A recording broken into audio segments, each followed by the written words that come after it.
Hey everyone, and welcome back to another Warcraft video. Okay, patch 8.3, should you play it? Is it right for you? That's been a question in my mind for quite some time. I've played this since the start of the PTR, and most recently I replayed the entire thing, and what I replayed was the release candidate of the patch. Basically, it is what you're going to be getting very soon on Live World of Warcraft. So today I'm going to be sharing with you my thoughts on the whole bunch of different aspects of this patch and working out, depending on what kind of player you are of World of Warcraft, is this patch going to work for you? And really, the way to start this is talking about the cycle. Patch 8.3 is an extremely cyclical patch in its design. What do I mean by that? Well, okay, you've got your assaults, right? So you got your assaults here. What do you do with resources from them? Oh, you do your horrific vision. What does that do? Oh, it upgrades your cloak. What do you then do next week? You do your assaults, so you can do another vision, so you can do that. You see what I mean? It very much is a gameplay loop, and of course, every game has a gameplay loop. In this case, it's a pretty darn clear one, and that really does form the core of this patch. I think in a lot of previous patches, you've just, you've been at your start point, and you've had, a weekly task, a weekly task, a weekly task, a weekly task, right? A whole bunch of them, you just went out and did them.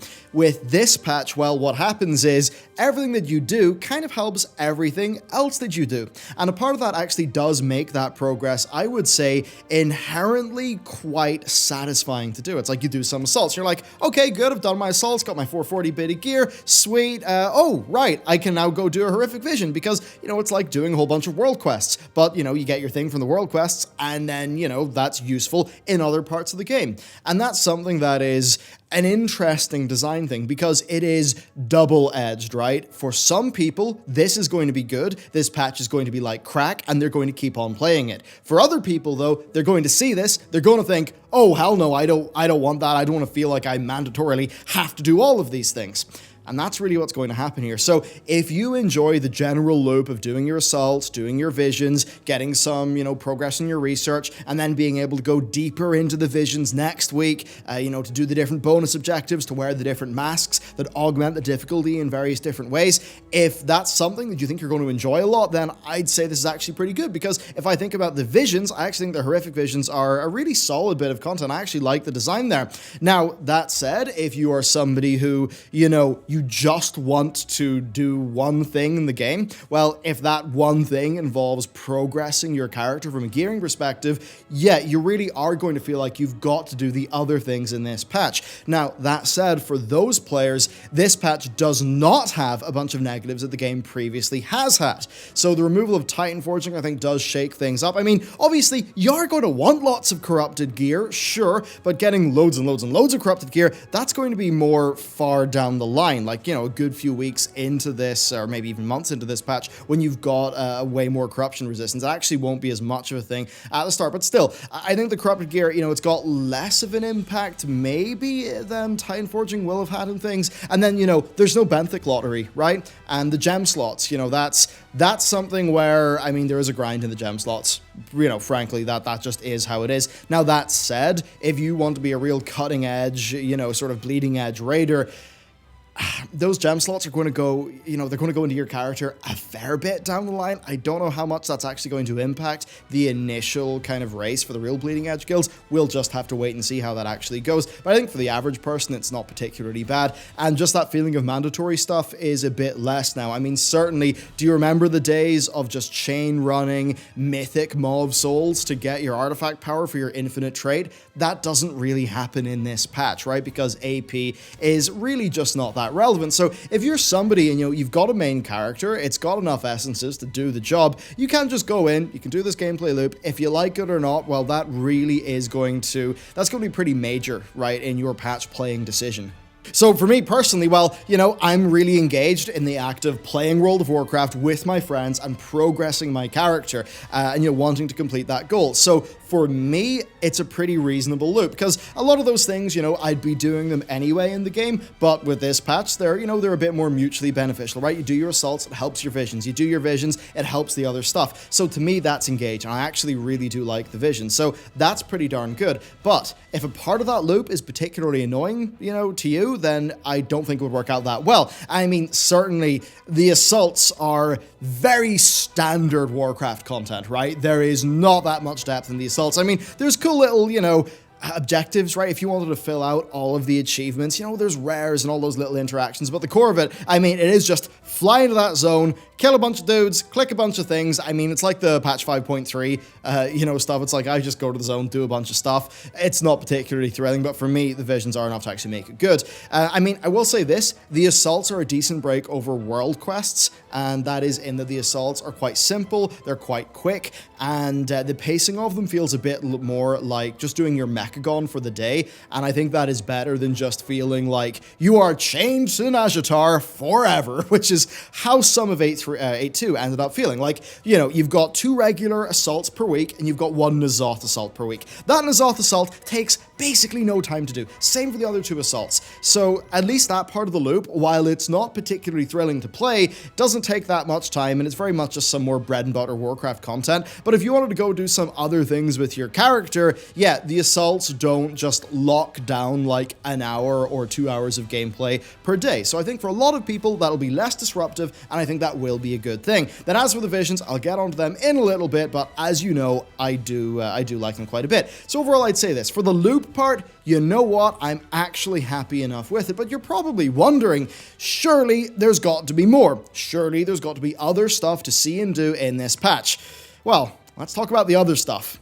And when I say let's talk about the other stuff, I mean, what other stuff?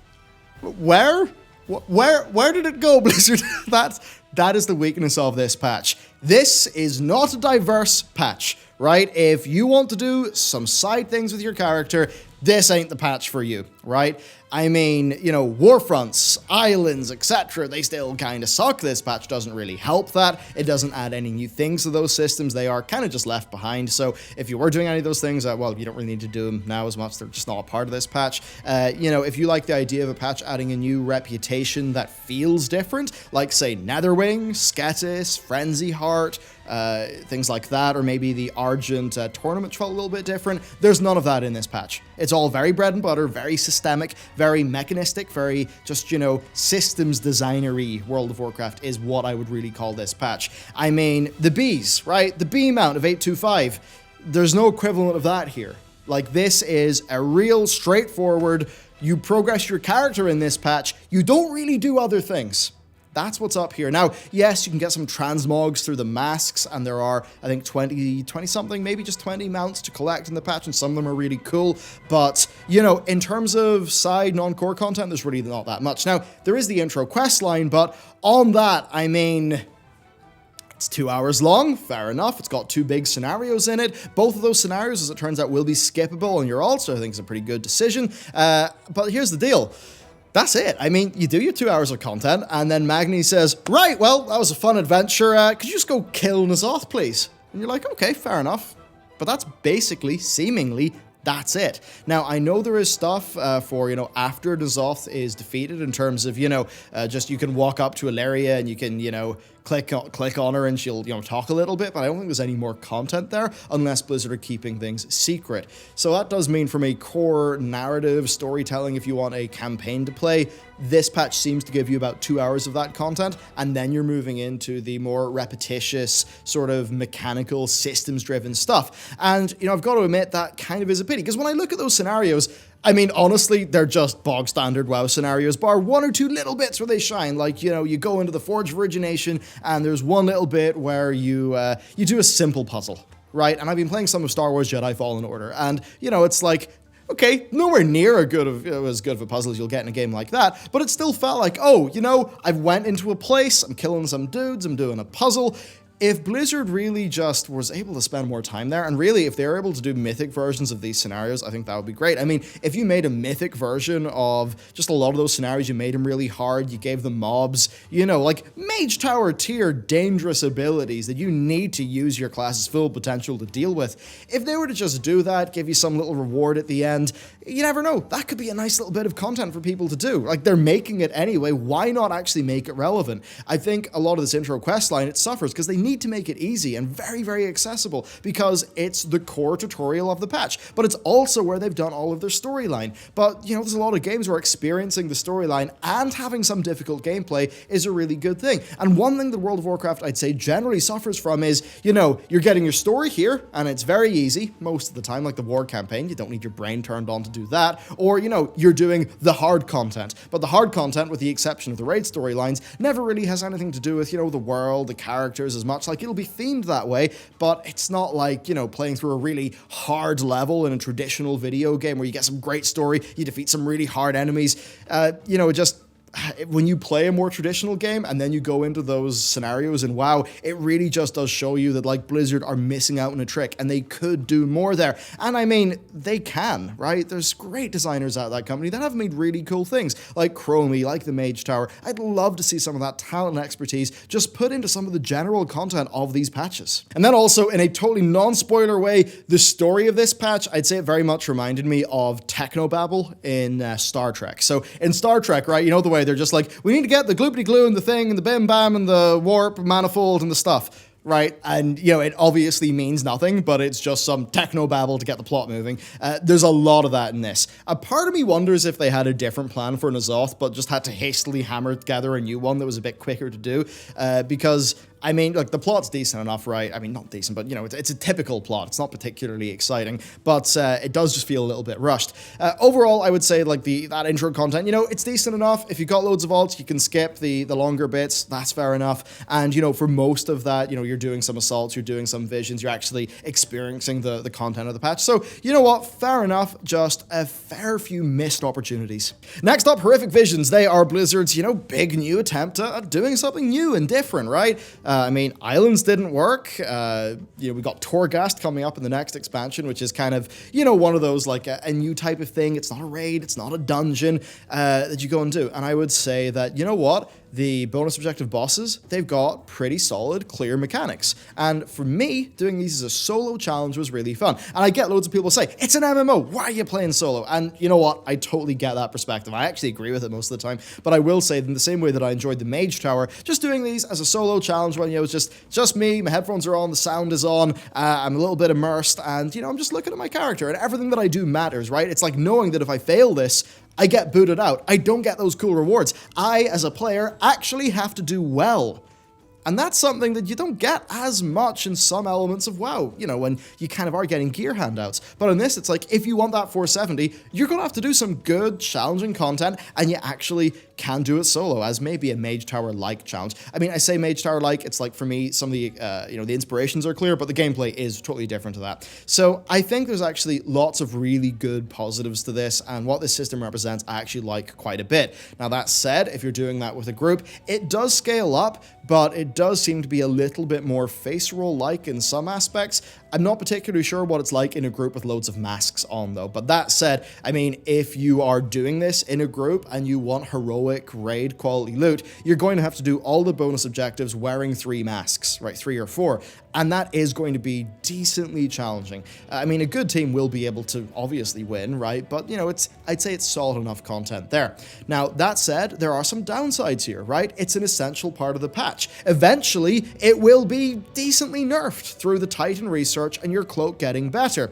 And that kind of means that the design of this system, it's always going to be slave to external progression systems. And I think that does mean that this is held back from being the best version of what it potentially could be. I mean, the Mage Tower was held back because, you know, it was role-based and, you know, it had some permutations, but it wasn't specifically designed for your spec. And this is not similarly held back, but, you know, it is held back by an external influence as well. So that's a little bit of a pity. It feels like a few of the punches are being pulled there, but I would say that I think this will be a decent bit of fun for a while. I think that going further and further in this will actually be a satisfying form of progression where you truly will feel like you're getting better at a thing. And yeah, I think that'll be satisfying to most people, and I think this is a real solid addition in this patch.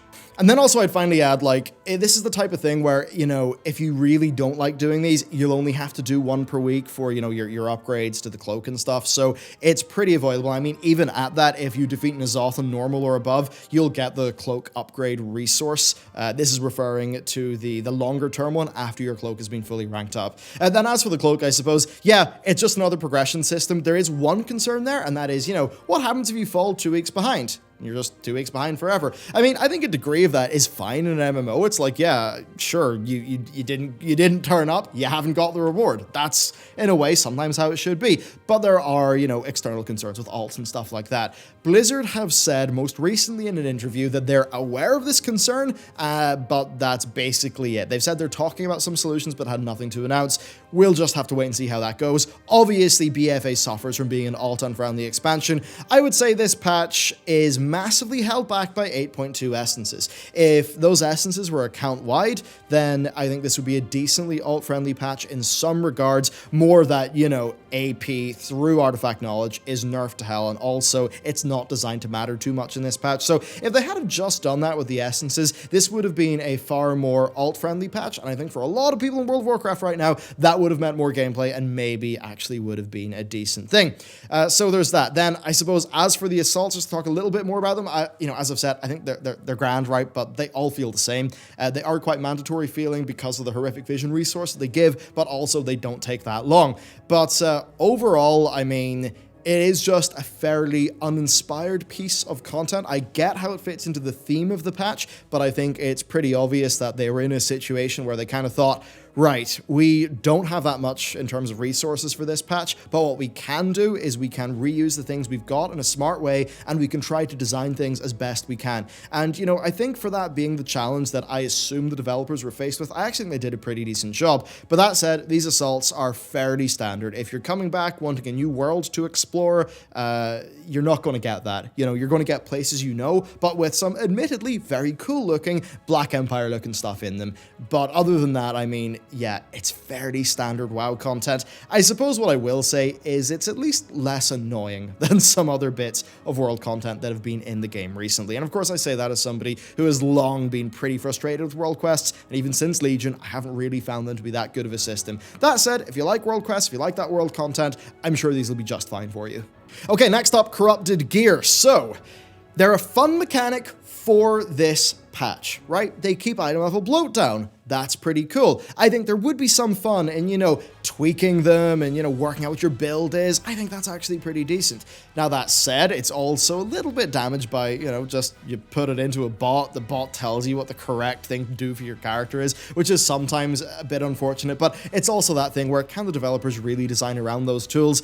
Very challenging thing, really, for them to deal with, but, you know, I think there are positives to this system. Now, that said, there's a massive downside in the cleansing system that Blizzard have implemented here. So, you know, cleansing is kind of a situation that gives you a Titan Forging-like disappointment and regret loop, because it's like, you go into a raid, right? Now, you've got a good corrupted set for your character right now, so imagine this, right? You've got a good corrupted set, you go in, you get a new weapon, or you get something really cool, a bit of loot that you're excited about, it's corrupted, it's got a really cool corrupted effect, or one that's just good for your character, and you can't wear it because it would push your corruption up too much to the point where the rest of your raid would shout at you, or, you know, just it wouldn't be as much fun to play.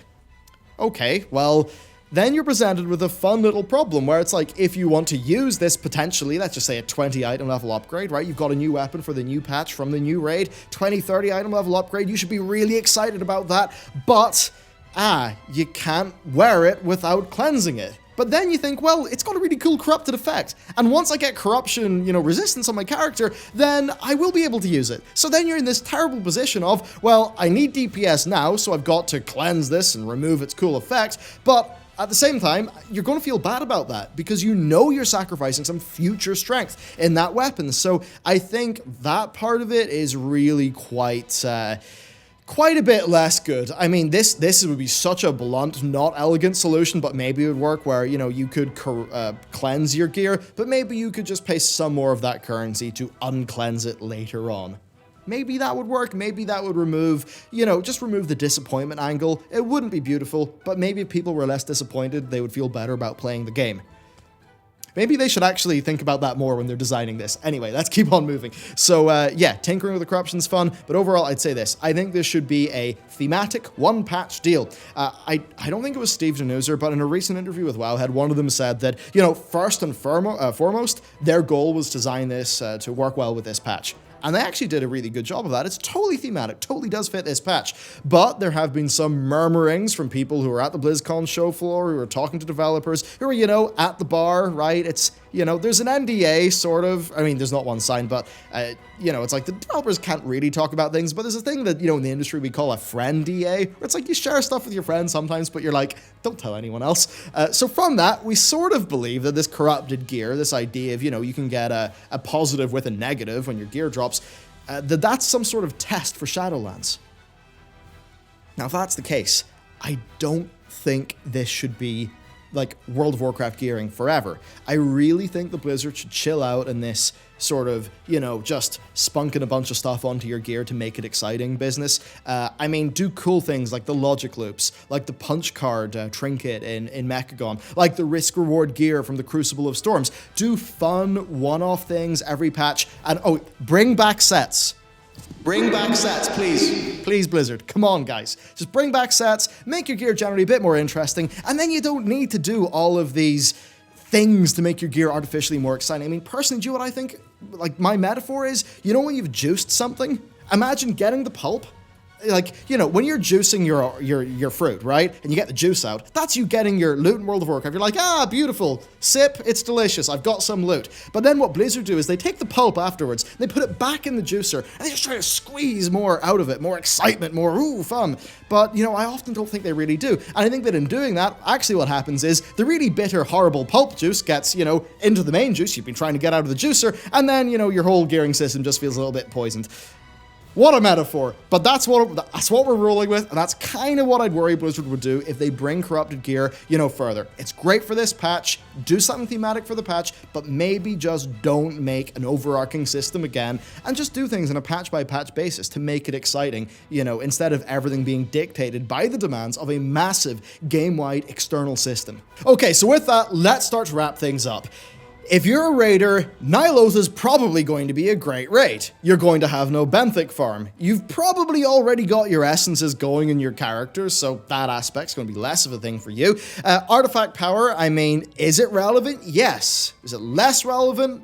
Yes, so maybe that will be okay. Maybe it won't be as bad. And yes, there is a weekly upgrade mechanic, but you're going to get it for free from your weekly farm anyway, so that doesn't really matter too much, right? So if you're a raider, I think this is a patch that for the most part, I mean, bar having to do the reputations, and I mean, technically speaking, you will have to do every single daily, and you'll have to do every single assault, and you'll have to do every vision that you can. You have to do all your lesser visions, because that will give you some more corrupted mementos, and those corrupted mementos, of course, will go into your sockets, which is super important as a raider, but, I mean, if you're going for world first, like, how much of that are you even able to do, right? Like, before the actual race is over. So, I've got to wonder how much that stuff will matter. But I'd say this is probably a solid enough patch for the raiders. I think better than 8.2 for the raiders. So if you're into that, it's probably going to be a decent one to try. Now, what if you're a more casual player, right? You maybe hop into normal, maybe dabble in heroic, you do some dungeons, you know, you just generally play a little bit of everything in World of Warcraft. Well, doing ny'alotha for the first few times, that'll probably be really fun, right? Big new raid, set pieces, good, excitement. Playing with corruption, you know, tinkering with your gear, doing a little bit of that, probably fine. Doing some horrific visions, I'd say that'll be great.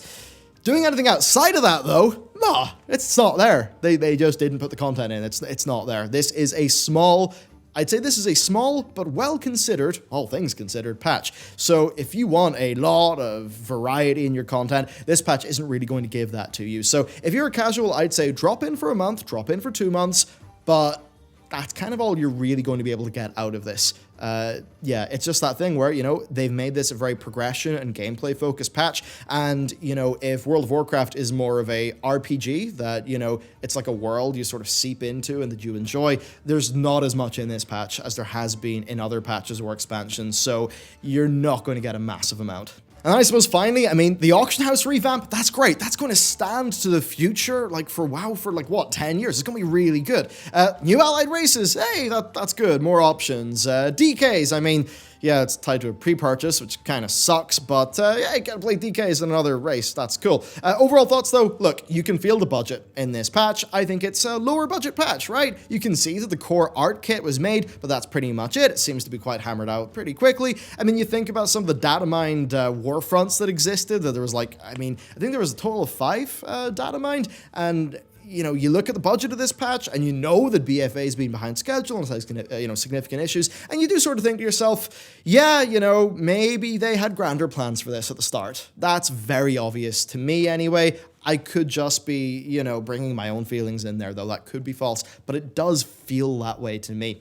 The visions are the standout here. The execution's not perfect, but I like the style. I like the stakes. And then it's World of Warcraft. You know, raids are great in World of Warcraft. I think this one will be. Dungeons are, I don't know what it is about BFA dungeons. I can't put my finger on, but I've not enjoyed them as much. But dungeons feel a bit left behind. I mean, there's a new affix, fair enough. But, you know, Legion had Upper Karazhan, Lower Karazhan, Cathedral, and the Macari raid. BFA's just had the 2 Mechagons, right? Because, you know, Mechagons split out into Mythic Plus. So it does feel like dungeons have just been a bit left behind. Again, what does that speak to? Budget. I mean, why not have a new dungeon with the Black Empire art kit that they made? I don't know, but it would have made sense. Same goes for Ashara. Little bit odd, I've got to admit. But there you go. That's my thoughts on patch 8.3. It is a unbalanced patch. It does well in some areas, and it's not that it does badly in other areas, it's that it does not attempt to do in other areas, because it's a very focused, not a very broad patch. And personally, I am disappointed that that is the case, because it's ny'alotha, it's the Black Empire, it's all that cool lore. I would have loved this to be more expanded, but that little limited slice of gameplay right now for me does work in the context of hopping on Discord with, you know, my new guild, my friends, playing some WoW. It works for that, but there are other areas where, yeah, the budget's pretty obvious. So there you go. That is what I think about this patch. There will be a lot more content on the channel about this patch, and we'll be getting onto lore. There'll be the Burning Crusade season of the complete history, probably starting off in a month. We'll be finishing off vanilla, cut content. There is so much stuff going on, and yeah, that's a quick update on that stuff. Let me know, what do you think about this patch? Are you returning for this patch as well? Love to know, and yeah, with that, thank you very much for watching or listening to this video, and I will see you next time.